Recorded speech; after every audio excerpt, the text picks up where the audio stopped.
without the captain of our ship.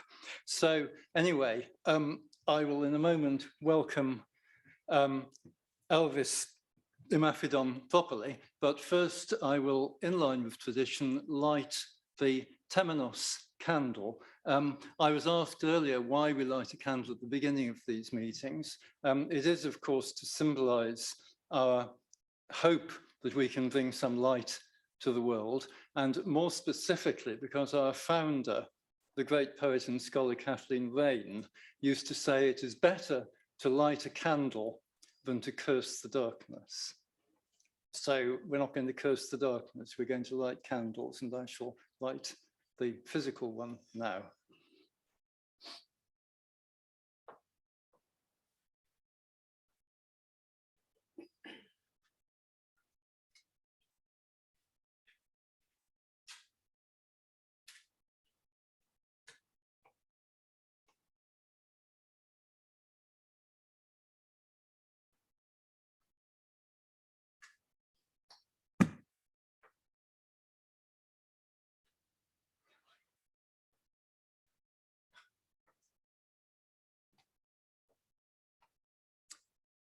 So it's a particularly great pleasure to welcome Dr. Elvis Imafidon.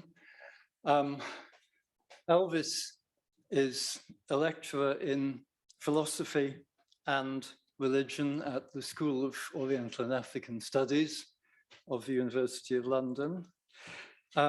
He is a specialist in comparative African and Western philosophy. He's a fellow of the Johannesburg Institute of Advanced Study, and he is eminent in the fields of the philosophy of healthcare and disability, on which he has published an important book. And he tells me that the philosophy on which he is going to speak tonight is something that is important to him personally. He has his roots in the traditions and thought of Nigeria, as well as engaging in profound dialogue with the philosophies of the West throughout his academic career. He himself applies Ubuntu, the philosophy of which he's going to talk, to his own thinking in his own life, and he is going to show us, I hope, how we can also do the same in our own thinking and living. So I'm delighted to introduce Dr. Elvis Imafidon to speak on what it means to be human, exploring African philosophy of Ubuntu. Elvis, thank you.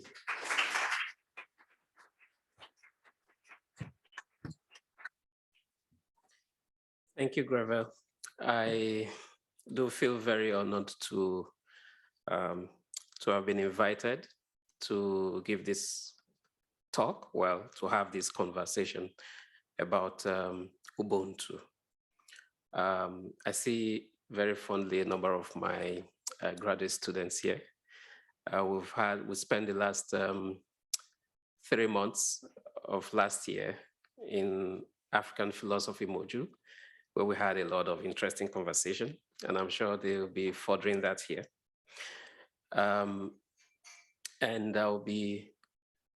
I hope that at the end of this conversation and discussion, you have some appreciation for the philosophical tradition of African peoples, particularly as sort of embedded in just one simple word, Ubuntu. I will be coming back to some of those images on the screen.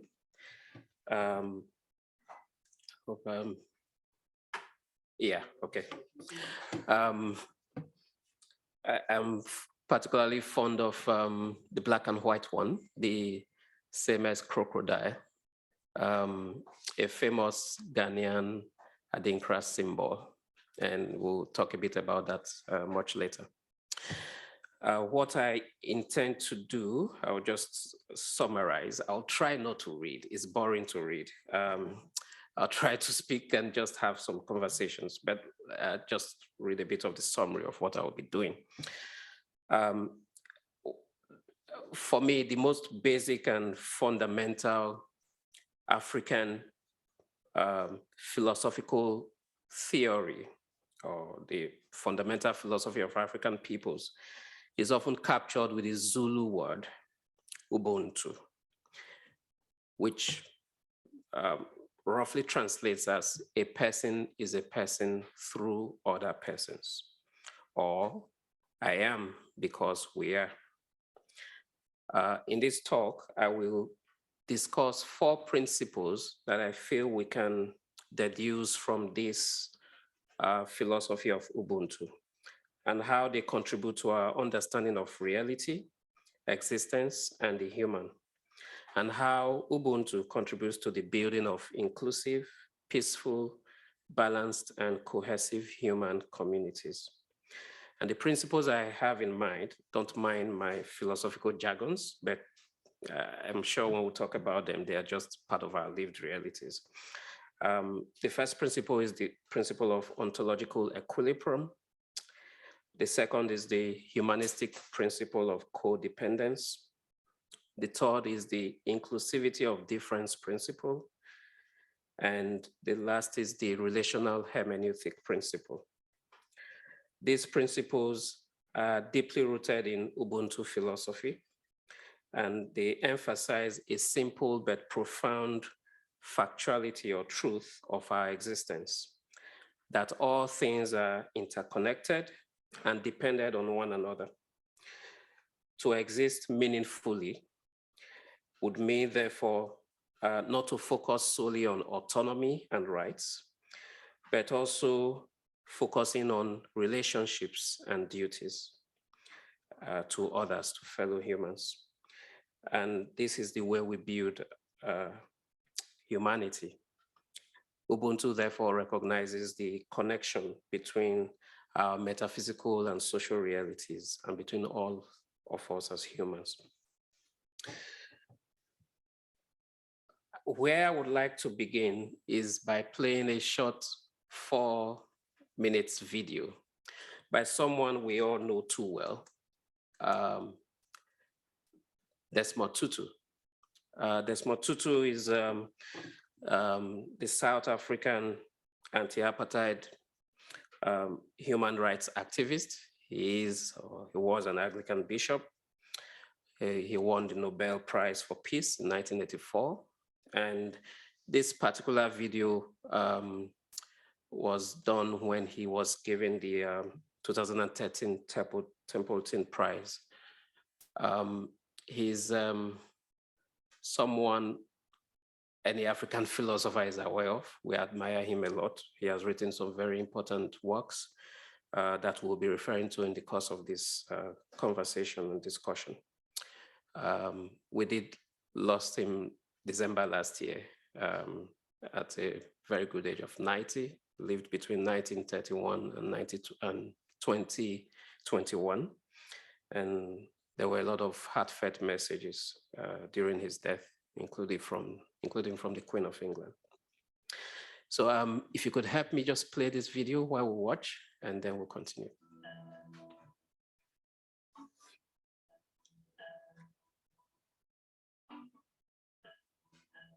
The profound truth is you cannot be human on your own. You are human through relationship. You become human, and we've seen it. Teachers of psychology tell us that we wouldn't be able to speak as human beings. We speak by imitating other human beings. We walk as human beings by imitating other human beings. We think. And so the argument is we are human only through relationship.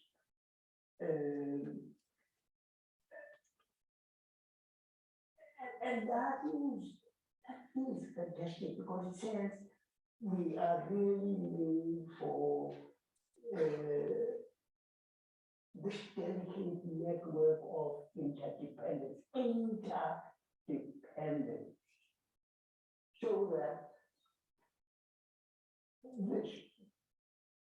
the completely self-sufficient person is in fact subhuman. I need you in order for me to be me. I need you to be you to the fullest. We are made for complementarity. Adam had certain gifts, Eve had certain gifts, but it was only when the two made up what was lacking in the other that it became fully human. And that is the fundamental law of our being. Ubuntu says, not you are human because you think.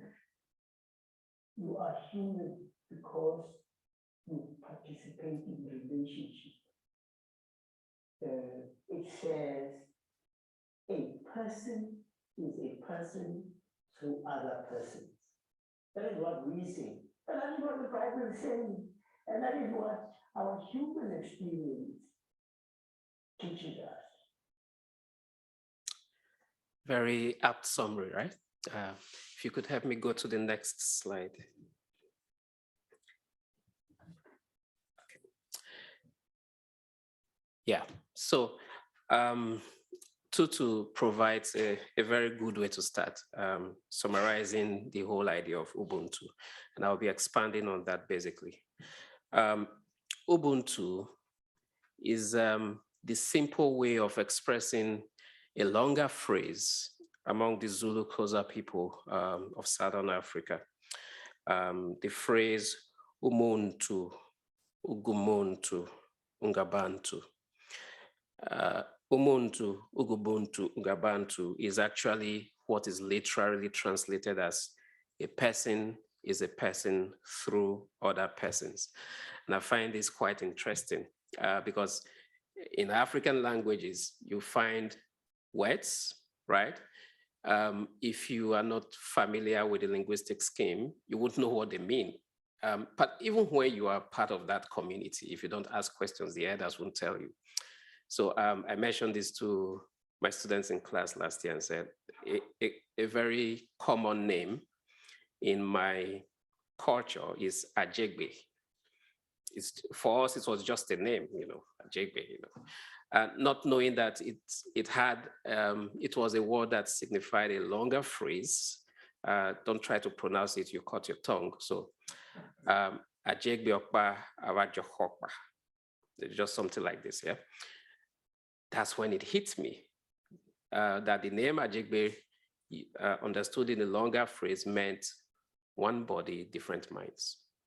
That we had one body, we looked alike, but our minds were always different. An excellent philosophy of mind, actually. So this is something similar. You have this long phrase, Umuntu, Ugumuntu, Ungabantu, meaning a person is a person through other persons. But in simple, it's put simply as Ubuntu. And Ubuntu is roughly then translated as humanness, being human, basically, being human. What Ubuntu emphasizes, as Tutu was saying, is interdependence or co-dependence, solidarity, togetherness, friendliness, relationships, harmony, community, that these are all very essential ingredients for building and sustaining humanity. We find similar words to Ubuntu in different African societies. And I'm sure Shola will be able to mention something in Yoruba about Ubuntu. I'm from the Esan people of Southern Nigeria. And just to give a bit of context, many of us here would be familiar with the Benin Kingdom, right? Where the bronze sculptures come from. In the 15th century, I think precisely in 1416, the then king of the Benin Kingdom lost 2 sons in one day. So he went crazy, basically. Then he pronounced all sorts of rules that people could not bear. Basically. Do not bait, do not do this, do not do that. And then some princes and nobles came together and fled, fled to the northeast of Benin Kingdom, where it's just like about an hour drive today, and then settled there. They were then called Esan, where I come from. Well, basically, that's a summary of my history. Esan is a Benin word meaning to flee, to run away. Among the Esan people where I come from, I could be shopping and then buy something pretty heavy and can't lift it up. A stranger in the sense that I don't know the person, but obviously not a stranger, it's part of the community. If a stranger is walking past, I could call and say, Otime. Otime means my relative. I don't know him from anywhere, but I call him my relative. I could say, Oyaba, my father's child. I don't know him, he's not my father's child, of course. But just to show that these terms, these words are encoded into the language. They are just part of who we are. We grow up and meet them. We speak them. Sometimes we don't think about them. But when perhaps because I started studying this, I started thinking a bit about them and realizing, well, they had profound meaning. So Ubuntu basically is the emphasis on togetherness, the way we depend on one another, on relationality. I think one of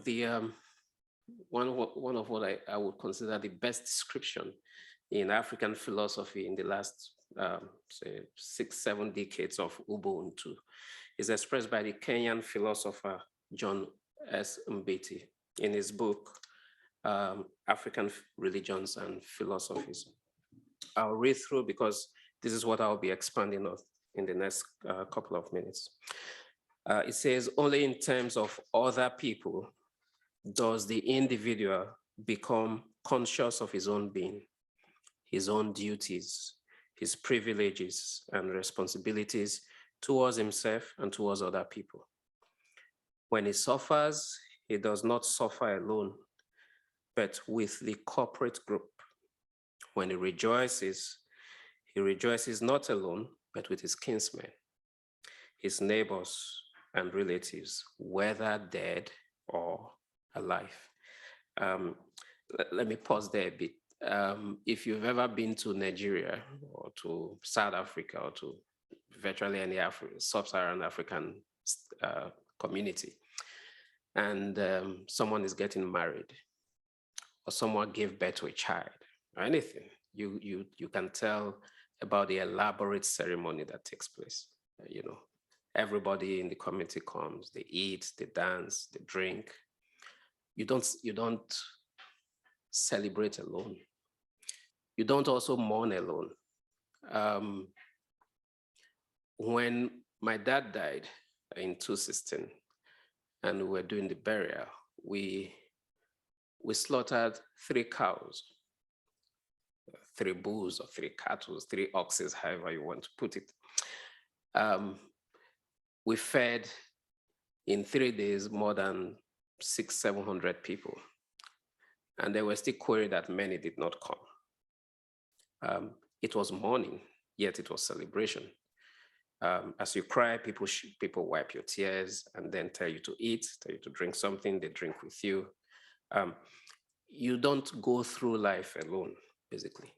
But what is quite interesting here in what Mbiti says is that it's not just with fellow humans, it's also with those either dead or alive.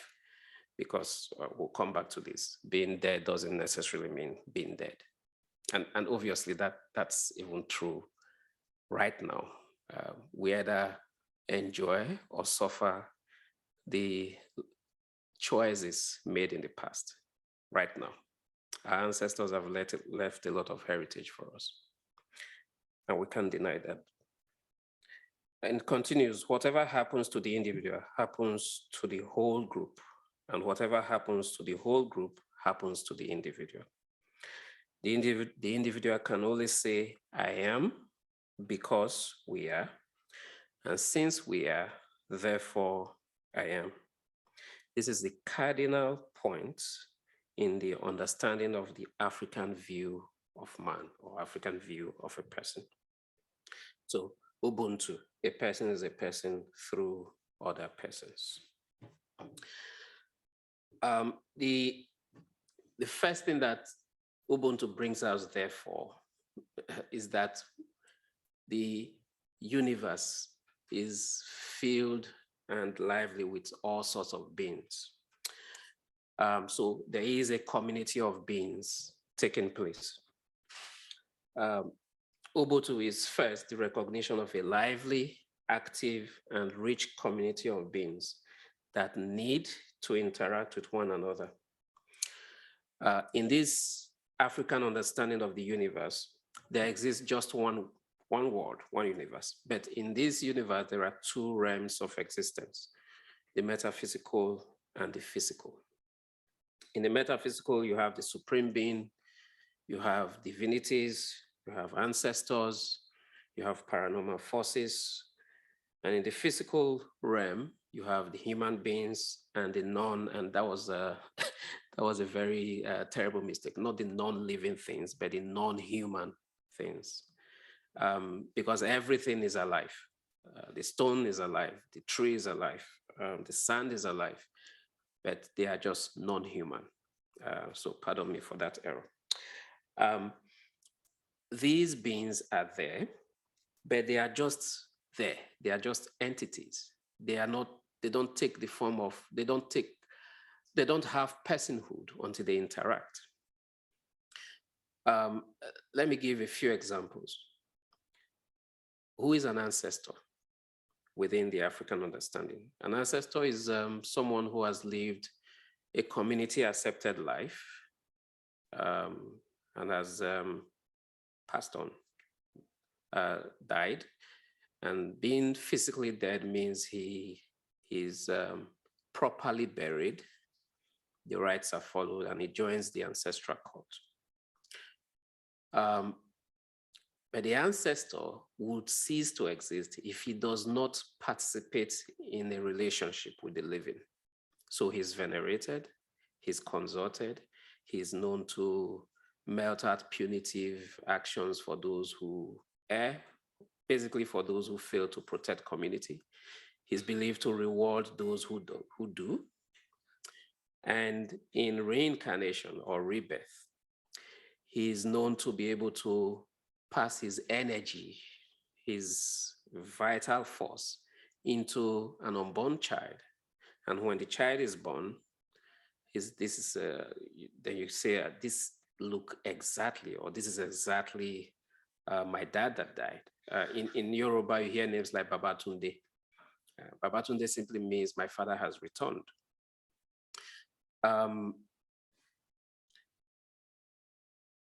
When the year my dad died, that year I had a male child, Elliot.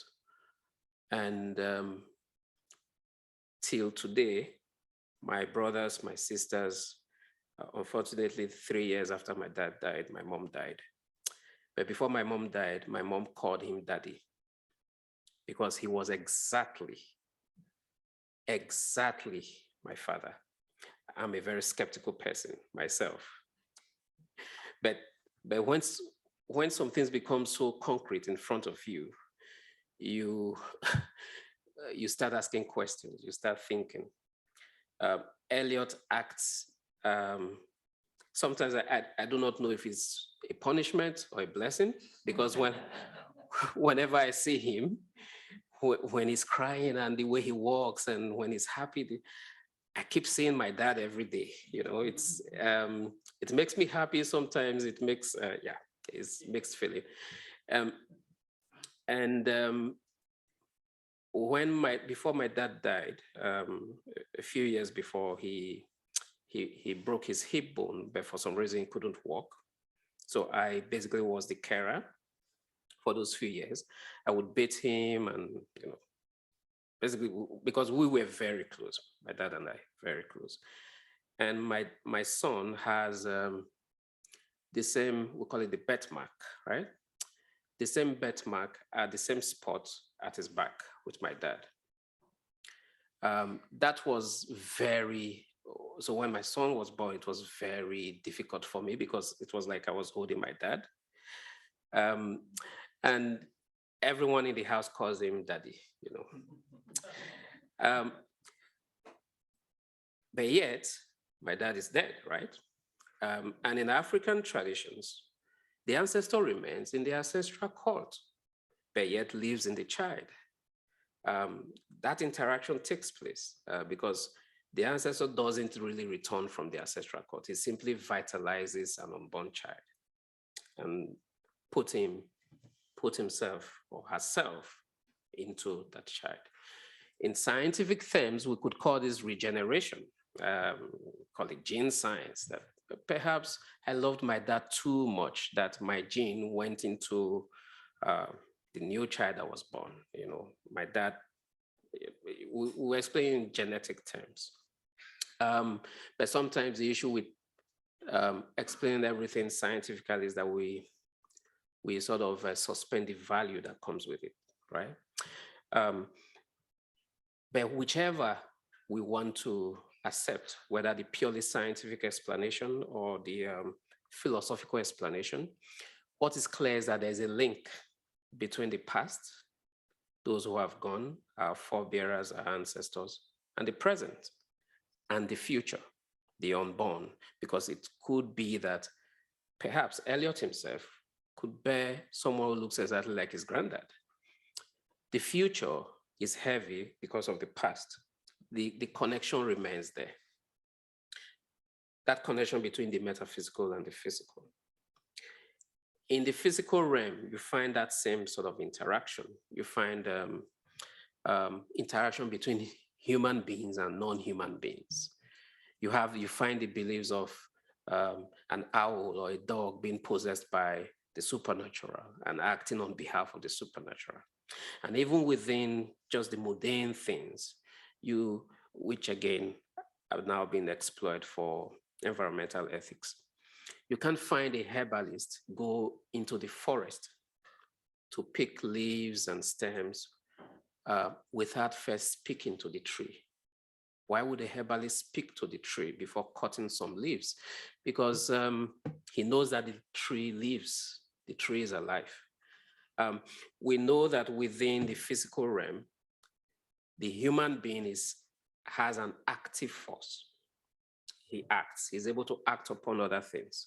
Whereas other non-human beings, like the trees, the water bodies, the stones, they have a passive force, but they do have force. You need to act on them before they could emit that force. So if I pick some leaves, which is good for malaria or for stomach upset, and I squeeze out the juice into a spoon, or you pick a lime and cut it and squeeze the water into your tea, you are extracting the energy from that living thing for certain purpose. So everything is alive, and everything is enjoying there's this interaction going on. Everything or anything would basically not make any sense, not have any meaning if it's not partaking in that interaction, which is what Tutu was talking about. So this community of beings are engaged in a very lively and meaningful interdependence or interaction. Well, the second thing that Ubuntu recognizes is this co-dependency ethic that we've been talking about. Ubuntu is also the recognition that human actions must be geared towards sustaining community, togetherness, equilibrium, humanity. So from what we said about the community of beings, we realize that we need each other, right? We need one another. The trees need humans, humans need trees, humans need ancestors, humans need each other, right? If that is the case, if the community of beings are filled with beings that need one another, then this implies a form of ethics, that we should stick to, which will mean that we must carry out actions that sustains the community. Actions that do not sustain the community becomes immoral or avoided like the plague. So actions that do not promote or build community are seen as social ills that must be avoided. And this is how the African relational moral theory is developed. Desmond Tutu summarizes this very nicely in his famous book, No Future Without Forgiveness. He says, harmony, friendliness, community are great goods. Social harmony is for us the summa bonum, the greatest good. Anything that subverts or undermines this sought after good is to be avoided like the plague. Anger, resentment, lust for revenge, even success through aggressive competitiveness. What does that remind us of? Capitalism. Are corrosive of this good. So when we put ourselves at the center always, the self-centeredness is me first, resentment, keeping grudges, all of these would corrode this good and lead to imbalance in the community. So what are the implications of Ubuntu? What are the key features we could deduce from Ubuntu? So this brings me to the four features, four principles I mentioned at the beginning. So we'll just take them one after the other. I'll try to not to take too much time. I know we have a train to catch.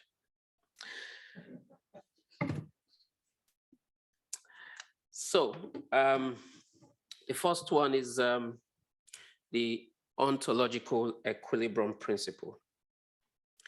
All beings, human, non-human, superhuman, are interconnected, as we've seen, in a lively, intrinsic relationship that fosters a delicate yet fruitful and worthwhile balance. And this again reminds me of that balance between the past, the present, and the future. We see in the image that if any stone is pulled out, what happens? It collapses, right? Everyone has a key role to play in the community of beings.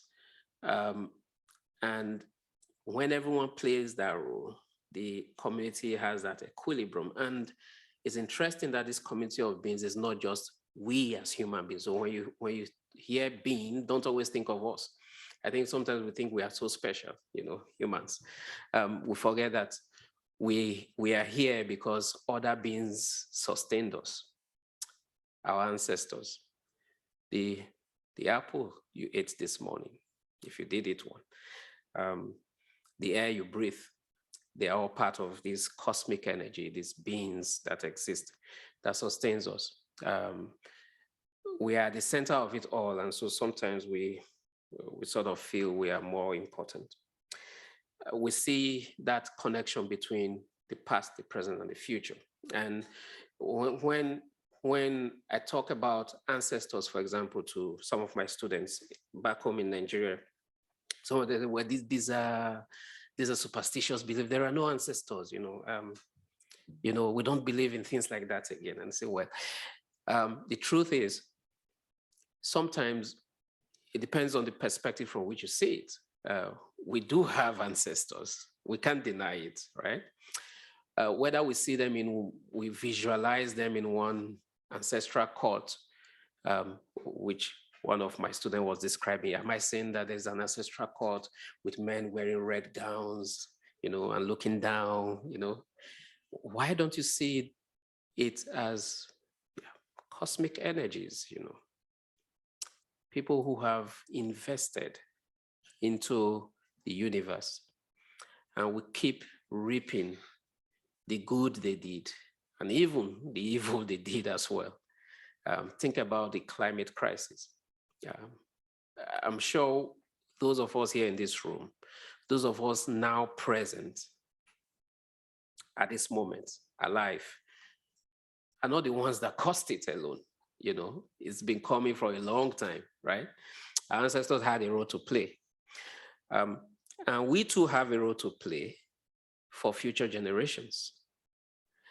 So there's that connection, that interaction between the past, the present, and the future, between all beings, not just human beings. And this is what I try to say in that second part. That's Ubuntu as relational ecological equilibrium, the duties we owe the non-human, including the ecosystem. So those who lived before us, our ancestors,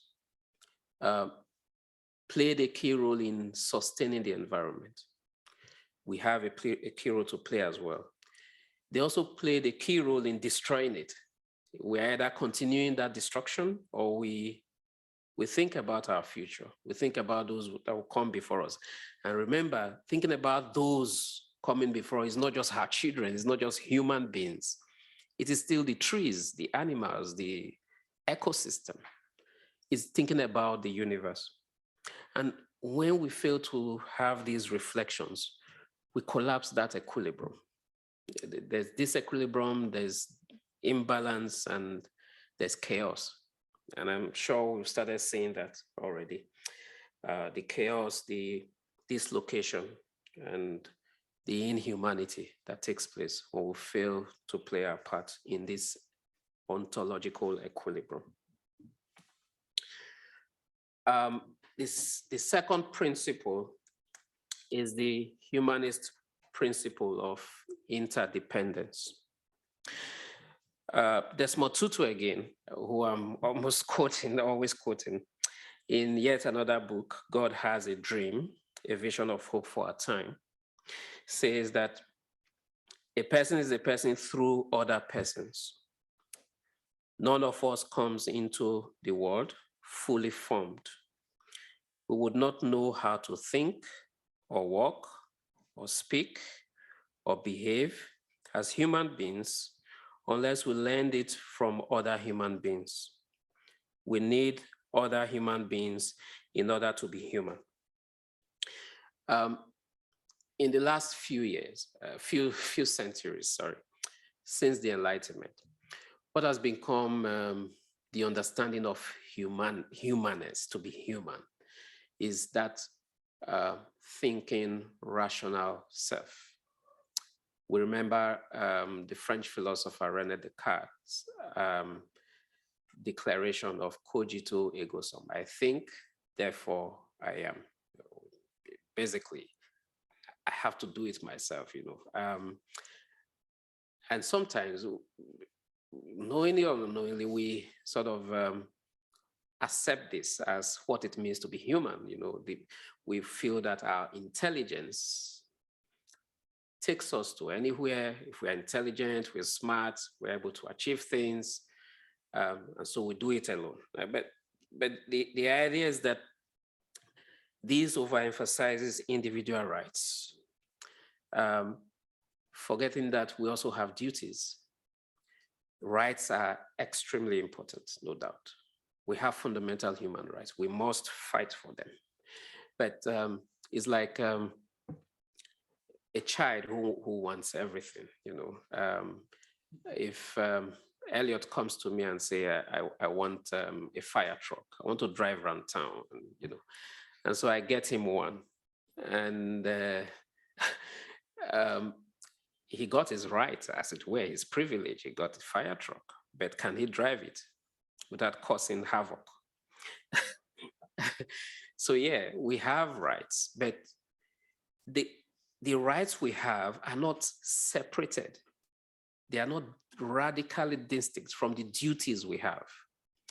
We have other regarding duties, as one African philosopher, Simon Molefe, puts it, other regarding duties, duties towards others.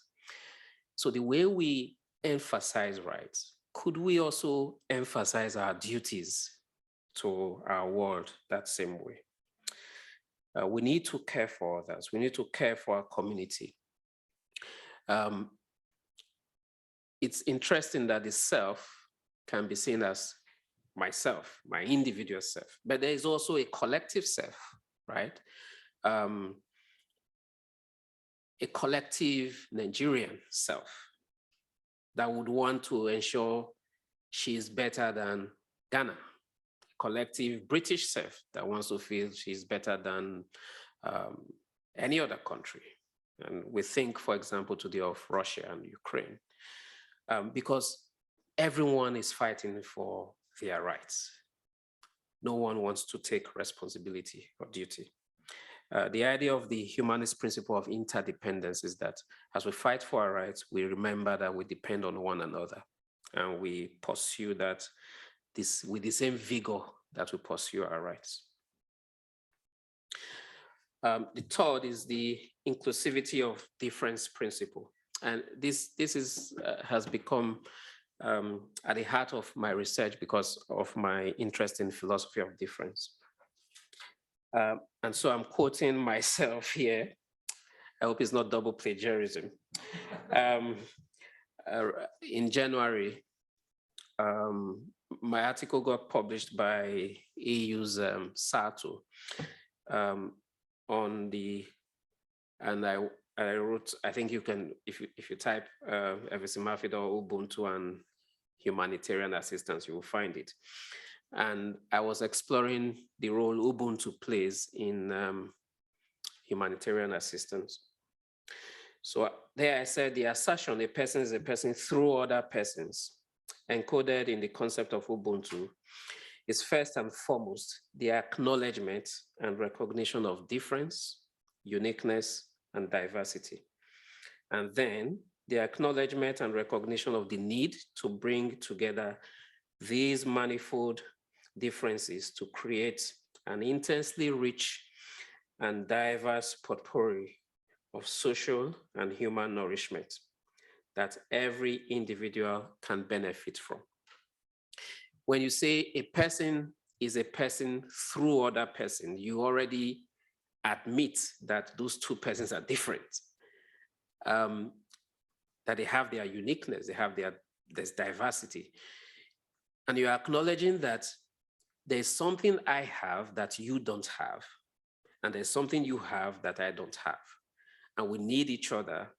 We need to bring all that to form a richness of humanity that we can all participate in, you know. So I am a person with my capabilities, with my weaknesses, with my likes, dislikes, with my uniqueness and so on, that are similar, different, or unique from yours. So I find meaning by depending on you where I lack. And you also find meaning by depending on me where you lack.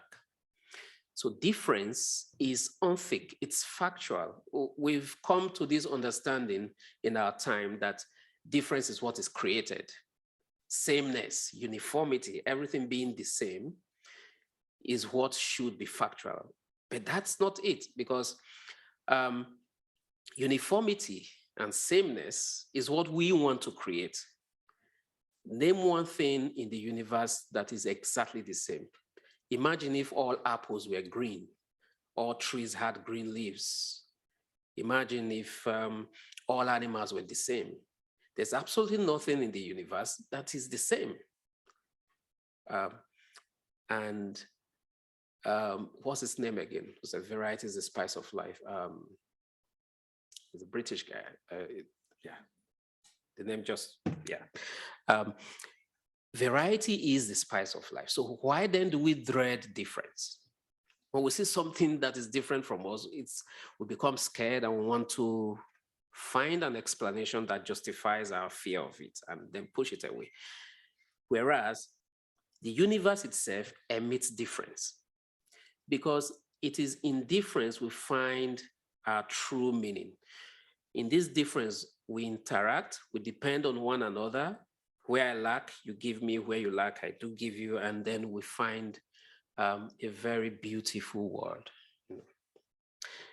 So Ubuntu, a person is a person through other person, is, for me, at the very heart of that, the recognition of our differences, our diversity.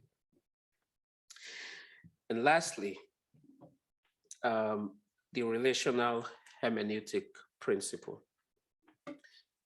Hermeneutics, of course, is the theory of understanding, and the word comes from the Greek god Hermes, who was, whenever you got confused about what the god says, you go to Hermes. So understanding has always been at the heart of basically any discipline, philosophy, literature, art, and so on. Understanding texts, and more recently, we've realized that we should go beyond what is written and try to understand ourselves first of all. So at the heart of Ubuntu, I also find this relational hermeneutic principle.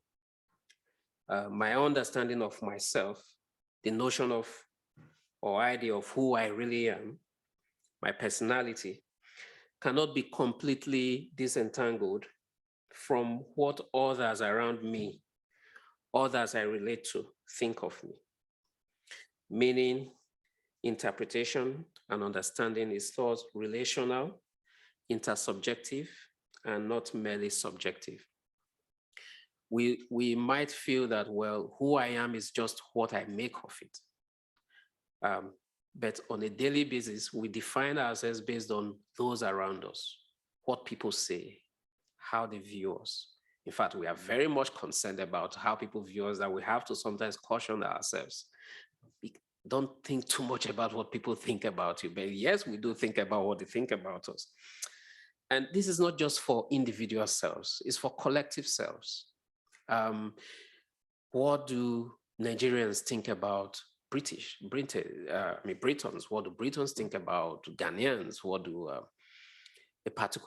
what do Christians think about Muslims? What do Muslims think about Christians? We need to take into cognizance, we need to acknowledge others' perspectives of us. And this is very vital because sometimes you could legitimately, you could wholeheartedly want to do good, but because you are not considering what others think about your actions, you make lots of mistakes. And this is the point I made with regards to humanitarian aid. You go into a poor country, you want to help, you put these funds together, and you go there. So there's this parasitic relationship, this giver-receiver relationship, But yet we forget that at that very point is a give-give situation, You give material things, or say money, you gain joy from doing so. You gain an understanding of yourself from doing so. You find fulfillment from doing so. So it's not a giver-receiver situation. It's not a parasitic, it's a symbiotic situation. And we are able to understand ourselves better that way.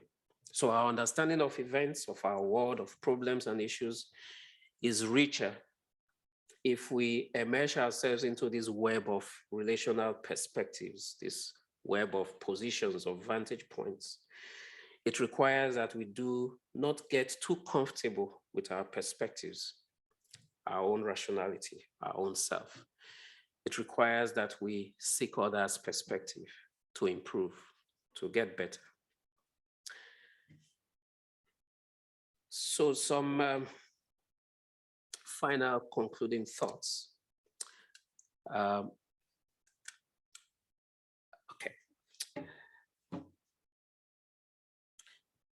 So this morning I got up, and I'm sure I'm speaking for everyone here. Went to work, so I was not too far off here, and now I'm here. But all that did not happen just because I willed it, just because I got up and did it, right? There was a driver in the train that I took. There was someone driving the bus from Waterloo to Source. There was someone who filled the coffee machine from which I took coffee this morning. Doesn't matter whether I paid for it. There was someone who made the muffins I ate.